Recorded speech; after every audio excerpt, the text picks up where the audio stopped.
Gönül çektiğimin zerresini hissederdim. Derdim öz üstüme geldi, bir adım bana gelmedi. Derdim öz üstüme geldi, bir adım bana gelmedi. Bir adım bana gelmedi. Sustu kalbim sevdim diye, derd üstüne dert verdim diye. Sevmedi ki bir gün beni. Yüreğimden sevdim seni, sen olmuştun yürekten. Tamamladın hayatımı, aldın elimden ellerimi.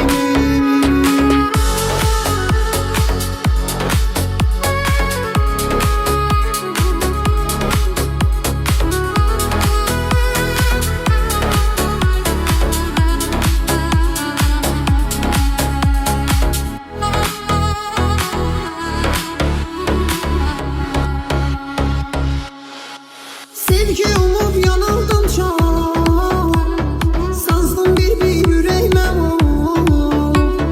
Taş kalbinde açmaz çiçek, yoktu sende seven yürek. Yoktu sende seven yürek.